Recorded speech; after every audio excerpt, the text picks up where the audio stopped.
ahora lo que deberéis estar viendo es pues una galaxia cualquiera, ¿no? Le he No, puesto como imagen introductoria, pero hoy lo que os traía era un poema, en realidad, uno solo. Lo que pasa es que empiezas a profundizar, ves que uno a lo mejor no es suficiente y entonces dices, bueno, pues tengo que meter este, voy a meter este y voy a traer cuatro poemas astronómicos. estás Que animado. además de una índole muy diferente cada uno, relacionados con la astronomía de modo diferente, os indicaré cuál era el que inició esta reliquia porque de verdad me parece una preciosidad y además muy desconocida. Bueno, pues el primero de los poemas vamos a irnos con el poeta Dylan Thomas del siglo XX, 1914-1953. Dylan Thomas es un poeta nacido en Reino Unido, murió en Estados Unidos y que, bueno, tiene en su libro In Country Sleep, en el sueño del campo, se podría traducir, tiene el poema que nosotros conocemos a través de la película Interestelar. Es el poema ese que dice Michael Caine en una de las escenas, no entres dócilmente en esa buena noche. Pues no entres dócilmente en esa buena noche, do not go gentle into that good night, es un poema que no tiene mucha relación con la astronomía si no nos centramos en que la luz de la que habla pues es la luz de las estrellas, a lo mejor. El poema se usa pues porque la Tierra está en una especie de impasse o de, de- de- de estrago en el que tiene que salir y bueno, la visión que aparece en Interestelar pues es vital. Y entonces el poema de lo que nos habla en realidad es de cómo en los últimos momentos de a lo mejor cualquier cosa, pero en concreto de nuestra vida, pues deberíamos rabiar y deberíamos estar un poco enfadados contra el fin de la luz, ¿no? Contra el fin de la vida o el fin de cualquier cosa. Es un bonito poema, un poco triste, un poco fúnebre, pero en la película Interestelar pues le dio cierta, pues, más allá de la fama que tuviera Dylan Thomas, pues le dio cierta popularidad, ¿no? Y de ahí pasamos al segundo poema, uno de Walt Whitman, un poeta, escritor norteamericano, completamente. Aquí tenéis una foto de él de, bueno, ya su último año, un poeta del siglo XIX en realidad, aunque ha tenido mucha trascendencia a lo largo de todo el siglo XX y en la actualidad, ¿no? En el libro Hojas de hierba, Leaf of Grass, publicó un poema muy concreto, muy pequeñito, que después fue sacado de allí y se incluyó en otro, en uno que se llama Tramp Taps, un poema que se llama Cuando escuché al versado, al leído astrónomo, al estudiado astrónomo, When I heard the learned astronomer. Este poema es un poema que se ha publicado, aquí lo tenéis completo en inglés, aunque vamos a hacer un recorrido por este poema así, porque este poema tiene un sentido muy astronómico del que a mí me gusta a lo mejor, ¿no? Este poema se ha traducido en una especie de libro de ilustraciones muy cortito, o sea, para que quien vea, va a una librería, a lo mejor, habéis visto, el poema tiene 5 o 6 párrafos o 5 o 6 versos, pues quien lo lee en la librería dice, pues ya lo he leído, ¿no? Lo que pasa es que cada verso está ilustrado con la vida o con la vivencia, mejor dicho, de un niño que está escuchando una conferencia de un astrónomo, pues se supone que en una sala de conferencias, en un observatorio o lo que sea, ¿no? Yo os he traído el poema, os lo he traído no en inglés, sino traducido al español. Y vamos a leer Cuando escuché al versado astrónomo de Walt Whitman.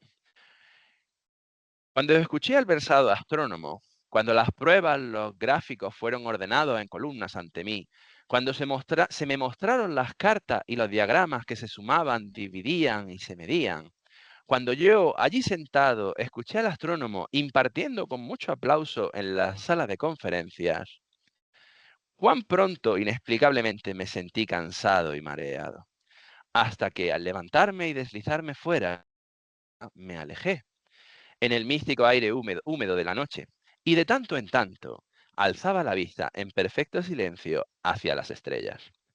Este poema nos habla de a veces lo farragoso que es pues, las matemáticas que hay dentro de la observación de la astronomía o de cualquier ciencia en realidad, de la física tal y como se entiende hoy en día, con pues, fórmulas, gráficos, grandes cantidades de datos, que al final estudia algo que muchas veces hemos empezado a percibir, sobre todo en astronomía, con nuestros propios ojos, y que nos ha embelesado precisamente por eso, porque nos ha llamado la atención por esa captación por nuestros sentidos de ese fenómeno, ¿no? En este caso, las estrellas, ¿no?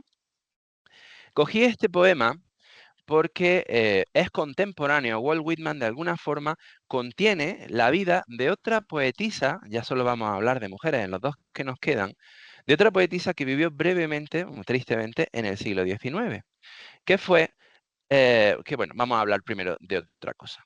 El señor William Herschel, que pues, fue coetáneo de alguna forma de Charles Messier, descubrió una de las tres galaxias que hoy conocemos como el triplete de Leo. Esta es la parte más extensa porque este es el poema que originalmente quería traeros, ¿no? Y no es entero, solamente es una parte.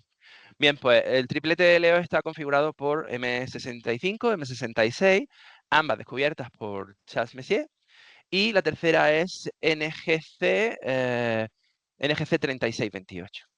NGC 3628 es la galaxia de Canto que se ve de las tres del triplete de Leo. Una galaxia de Canto en la que vemos brillar solamente pues, los laterales de alguna forma, porque la nube del disco es opaca y no brilla demasiado, ¿no? Es una nube que obstaculiza la luz del centro de la galaxia. Las otras dos son galaxias más o menos de perfil o de canto más o menos, que nos permiten ver pues, bueno, el disco y el núcleo, ¿no? A mí la que me interesa es NGC 3628. Porque NGC 3628 se le llama la galaxia de Sara. Y cuando yo oí bueno, se le llama también la galaxia del hamburgués, pero, tiene un segundo nombre que es la galaxia de Sara. Es posible que este nombre sea solamente se haya prodigado más en el mundo anglosajón, Estados Unidos y sobre todo Reino Unido. ¿Por qué? Porque si se llama la galaxia de Sara es porque en la época en que no fue descubierto, porque esto fue descubierto a final del siglo XVIII en realidad, pero John Herschel, posteriormente, el hijo de William Herschel, y John Dreyer, que fueron los que crearon, de alguna forma ordenaron el catálogo NGC, de alguna forma sí fueron coetáneos de esta poetisa de la poetisa Sarah Williams, que tiene básicamente dos libros y el segundo publicado póstumamente. Sarah Williams murió con 30 años después de una enfermedad, bueno, no después de una enfermedad, sino en medio de una cirugía que trataba de aliviarle una enfermedad que de todas formas pues, seguramente habría sido fatal. Sarah Williams era una mujer que había estudiado letras y con el apoyo de su padre, alguien que le faltó en su último año y que seguramente propició su muerte, esa falta, Sarah Williams, llamada Sadie, pues escribió mucha poesía y escribió un poema que se llama El viejo astrónomo. El título completo es El viejo astrónomo y su pupilo, el viejo astrónomo y su alumno. El viejo astrónomo y su pupilo es un poema que tiene pues, unos cuantos párrafos. Cuanto aquí tenemos en esta pantalla 6, 7, 8, 9, 10 párrafos, ¿no? Y está incluido en el libro póstumo Twilight Hours o Horas del Crepúsculo, que se publicó en 1868.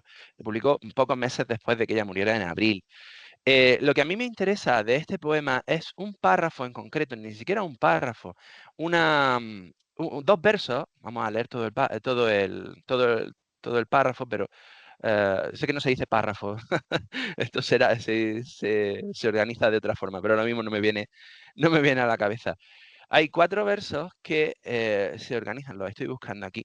Sí, que dicen: You may tell the German college that their honor comes too late, but the most don't waste repentance in the grisly savage fate. Though my soul may set in darkness, it will rise in perfect light. I have loved the stars too fondly to be fearful of the night. Esos dos últimos versos son preciosos, porque esos dos versos, Though my soul may set in darkness, it will rise in perfect light. I have loved the stars too fondly to be faithful of the night, significan: aunque mi alma esté en tinieblas, se alzará en perfecta luz. He amado a las estrellas demasiado profundamente para tener miedo de la noche, para tener miedo a la noche.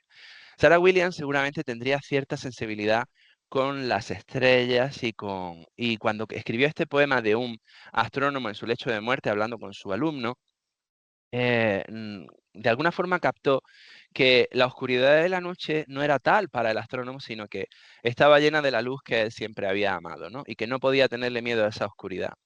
De modo que seguramente, o con seguridad, la galaxia de Sara NGC 3628 debe su nombre a Sarah Sadie Williams y seguramente sería pues, en homenaje póstumo por parte de el señor Dreyer o incluso de John Herschel. Bueno, de John Herschel no es posible porque no convivió, un segundo. Sí, sí, incluso de John Herschel para rendirle homenaje a esta poetisa. No me digáis que no son dos versos que podríamos poner A en mí, cualquier telescopio a grabados, mí, ¿no? a mí Jesús me suena mucho de algún programa de, no sé, si Cosmos o algo. Lo último, he amado demasiado a las estrellas para temer a la noche, a un epitafio de alguien. Me suena muchísimo. No sé, Pues es un poema de Sarah Williams de no 1868. lo sabía, A no pero ser que que, la frase la había escuchado seguro. Muy muy bonita. bien. Y de ahí nos vamos a otra poetisa, también muy desconocida, pero como veis hemos empezado en el siglo XX, hemos abarcado un poco la eh, larga vida de Walt Whitman a lo largo de todo el siglo XIX y la cortita vida de Sarah Williams dentro del siglo XIX. Y la última nos vamos a ir mucho más lejos. Imaginaos que nosotros tenemos ahora mismo una distancia con el origen de tiempo de nuestra era de 21 siglos. Pues la distancia desde el origen de tiempo, desde el año cero, o del año uno, mejor dicho, no existe el año cero, hasta esta poetisa que vamos a ver es de 23 siglos. Es decir, nos separan 44 siglos de esta poetisa. Nos tenemos que ir a la antigua Babilonia, al imperio acadio, y vamos a empezar primero por esta estela en la que aparecen pues, un rey y una serie de cortesanos presentándose ante el rey. Pero lo que nos interesa son los tres astros que están sobre ellos. El del centro, pues fácil de identificar porque es una luna creciente, seguramente poniéndose en en el oeste. Es casi una luna es una luna horizontal, ¿no? Que representa a la dios o la diosa Nana o Nannar, que es el centro seguramente o uno de de las grandes deidades del panteón babilonio, el panteón de la antigua Mesopotamia. A la izquierda, mejor dicho, a la derecha, ese astro redondo con una serie de ondulaciones, es Shamash, que es el dios sol. Shamash, fijaros que no está en el centro, sino que está a un lado. Shamash es muy interesante porque es el origen de muchísimas deidades que después conoceremos. Lo mismo que el astro que está a la izquierda. El astro que está a la izquierda hay que señalar que tiene 8 puntas. 8 puntas en dos cruces que están pues giradas 45 grados, una respecto a la otra, que es Ishtar o, como nosotros la vamos a ver, Inanna. Inanna es Venus. Venus tenía una gran potencia como deidad en el antiguo panteón babilonio. De hecho, es una equivalente casi directa de la Venus y Afrodita de las culturas griega y romana. Es la diosa del amor, también de la guerra, por cierto. Y, y entonces, pues, era tan importante, era muy importante. Fijaos que está al mismo nivel o en la misma línea que Nannar, que la luna y que el sol. Pero lo que nos vamos a centrarnos es en el rey Sargón I. Sargón I puede que sea el fundador de la primera civilización del mundo. Es el Imperio Acadio. Sargón vive en el siglo 23 a.C. y esto es en torno al 2250 por ahí, y tiene una hija. Y esa hija la hace sacerdotisa del templo de Nannar. De esta hija de Sargón I, solo nos quedan dos sellos. Este es el que está más entero. Se encontró en Ur y representa la figura que mejor se ve, que es la que está en el centro, sería la sacerdotisa Enenduana, que es la hija de Sargón, frente a un templo y al fondo un figurat cilíndrico. Hay otra serie de personajes que no han quedado reflejados o que están demasiado estropeados para ser reconocidos. Pues Enenduana es la gran sacerdotisa del templo de Nanna, el templo de la luna. Y curiosamente, esta es la primera persona, no digo la primera mujer, es la primera persona de la que conocemos que una autoría de una obra escrita. Es decir, es el primer autor de la historia. La, la tradición, por lo menos en esta época, era no reflejar al autor de ningún texto, porque seguramente se compondrían entre muchos escribas o entre muchos poetas, y, o desde luego eran copiados de autores anteriores que tampoco habían dejado su nombre. Pero en Enduana sí, en Enduana cuando escribe refleja la autoría de sus himnos, de los 42 himnos, entre otras composiciones, del templo de Nannar, en los que alaba no a Nannar, no a la luna, sino a otra deidad. Ella, aunque es la suma sacerdotisa del templo de Nannar, ella prefiere a la diosa Inanna, a la diosa Istar, es decir, prefiere a Venus. Además, se encomienda a ella porque es destituida del templo durante un periodo y después vuelve triunfal sobre ese mismo cargo y entonces, pues bueno, pues vuelve con todos los cantos y agradeciendo a Inanna como ha vuelto y como ha triunfado sobre el usurpador del templo de Nana. Lo curioso es que los sacerdotes en la antigua Babilonia, también, igual que en Egipto, eran, pues, en parte, sabían leer y escribir, por supuesto, pero también tenían conocimientos de matemática, de ritmo, de poesía, como podría entender en la antigua Grecia, esto es mucho antes, claro, pero también de astronomía, porque estamos hablando de deidades que están centradas en el cielo, están centradas en los astros. Y en este caso, Inanna prefiere perdón, en Enduana, que significa adorno del cielo, no era su nombre real, porque este fue el nombre que se le dio como sacerdotisa, pero es el adorno del cielo, en Enduana. En esta otra estela, que es la estela de Naram-Sin, una estela de 2 metros que está en el Museo del Louvre, aparecen dos astros entre los que también se ha reconocido a Smash y a Ishtar, es decir, a Venus y al Sol. Redunda en la importancia, pues, de Venus en el panteón o en la observación del cielo. Esto es la victoria de Naram-Sin sobre su enemigo, que aparece grande, sobre los demás que está pisoteando, y en Enduana se supone que también sirvió por la época, por la fecha, bajo el reinado de Naram-Sin. Estas son las tablillas de los himnos de Nenduana, que fueron encontrados, pues, en el siglo XIX, y que, bueno, han estado muy perdidas, es decir, no se han puesto en valor hasta hace relativamente poco. Este libro que pedí yo, pues, a ultramar, Inanna, la señora del más grande corazón, es un análisis sobre los poemas de la alta sacerdotisa sumeria en Enduana. Pero esto fue hace unos años. Hoy en día, sobre Ishtar, sobre esta deidad que representa a Venus, podemos encontrar muchos libros. Este se puede conseguir en España ya, aunque está en, en inglés. Y bueno, yo tengo este que ella habla, las ciudades se derrumban, este sí está en español, y del que os traigo, pues, una parte muy breve de uno de los últimos cantos, cuando ya por fin termina de alabar a Inanna, y hay alguna referencia al cielo estrellado. La reina eminente, guardiana de la sala del trono, recibe su oración. El sagrado corazón de Inanna vuelve a ella. El día es favorable. Ella se viste magníficamente, con encanto de una mujer. Brilla con una belleza esplendorosa, como la luz de la luna creciente. Nana la eleva, en una mirada decorosa hacia el sonido de la oración anigal. La puerta permanece abierta, aclamada. Vive en paz. Este poema, cantado para la mujer sacra, es una exaltación. Oro a la destructora de montaña, oro a quien, junto con Am, recibió los poderes eternos. Oro a mi diosa envuelta en belleza, alabada sea Inanna. En Enduana puso a Venus en comparación con Nannar, que era quien se le había adjudicado como, pues, primera deidad del templo, y ella la desplazó hacia Inanna. Incluso la propia Enenduana se compara a veces con la diosa.